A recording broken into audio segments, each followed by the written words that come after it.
আসসালামু আলাইকুম everyone, welcome back to my new another video. আশা করি আপনারা যে যেখান থেকে ভিডিও দেখছেন একদম ভালো আছেন। আজকে আমি আপনাদের সবার জন্য নিয়ে এসেছি হলো মুচমুচে বড়া পিঠা।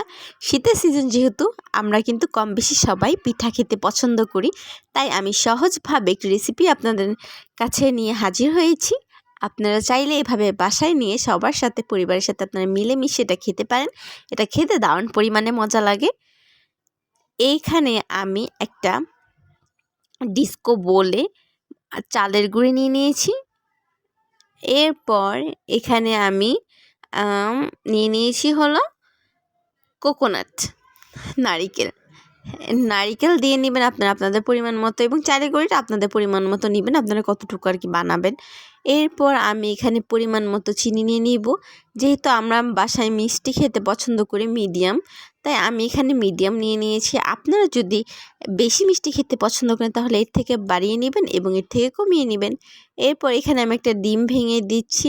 দেওয়ার পর এই ডিমটা এবং নারিকেল, চিনি, চালের গুঁড়োটা একসঙ্গে আমি ভালো করে মেখে নিচ্ছি, মিক্স করে নিচ্ছি। এটা কিন্তু আপনারা মিক্স করে নেবেন সুন্দর মতো। আটা যেমন আপনারা কাও করে নেন না মাঝে মাঝে হাত দিয়ে, তেমনি আপনারা হাত দিয়ে বারবার করে নেবেন। এরপর এখানে আমি দুধ অ্যাড করে দিব, গরুর দুধ। আমি কিন্তু এখানে পানি ব্যবহার করিনি, আমি এখানে সব কিছু গরুর দুধ নিয়ে ব্যবহার করেছি। আপনারাও এখানে পানি অ্যাড না করে গরুর দুধটাই ব্যবহার করে দেখতে পারেন, অনেক পরিমাণে মজা লাগে খেতে এটা এভাবে করলে। এখানে আমি আধা কেজি দুধকে জাল দিয়ে 1.5 কেজি বানিয়ে নিয়েছি। এরপর এখানে আমি গুঁড়ো দুধ অ্যাড করে দিয়েছি। এরপর এটাকে ভালো করে মিক্স করে নিচ্ছি। গুঁড়ো দুধটাকে খেতে অনেক পরিমাণে স্বাদ হবে। এই যে আমার মিক্স করা শেষ। এরপর আমি একটা ফ্রাই প্যানে পরিমাণ মতো তেল দিয়ে নিচ্ছি এগুলো ভাজার জন্য, ডুবো তেলে ভাজবো। এরপর আমি ওই মিক্সারটা এখানে গোল গোল করে একটু একটু করে দিয়ে দিচ্ছি। দেখেন আমার দেওয়া শেষ, এগুলো ফ্রাই হচ্ছে কি সুন্দর। এরপর আমি এগুলো উল্টিয়ে দিব। এই দেখেন ব্রাউন ব্রাউন হয়ে গেছে, তখন উল্টিয়ে দিবেন আপনারা। এটা আর কি মনে হয় যে এক পাশ হয়েছে আরেক পাশ হবে।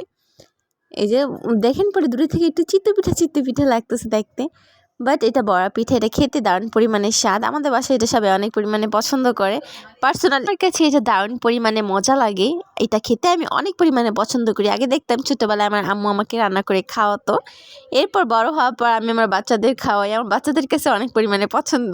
এরপর আমি আগের বারের মতো এখানেও এক এক করে ভেজে নিব। যেহেতু আমি অনেকগুলো মিক্সার করেছি, তাই আমি ভাবলাম যে 2বার আপনাদের দেখিয়ে দিই সুবিধার্থে। দেখেন এটাও ব্রাউন হয়ে গেছে। এরপর আমি উল্টিয়ে নিচ্ছি এটাকে। এটা জাস্ট ওয়াও হয়েছিল খেতে, ভিতরেও অনেক মজা লেগেছিল। এই যে আমার সব কিছু ভাজা কমপ্লিট হয়ে গেছে। এই ভিডিওটা ছিল এই পর্যন্তই। আমি আরেকজনের রিয়েকশন আপনাদের দেখাবো, ওয়েট। রান্না পিঠা আমার আন্টির হাতের অনেক পিঠে পছন্দ, সেই মজা এরকম খাবার কখনো খাইয়ে নেই। মনে কি এটা আমার মায়ের হাতে রান্না, মুখে লেগে আছে এখনো, কখনো ভুলতেই পারবো না এই খাবারটা। বাই, খোদা হাফেজ, যেটুক বলার বললাম।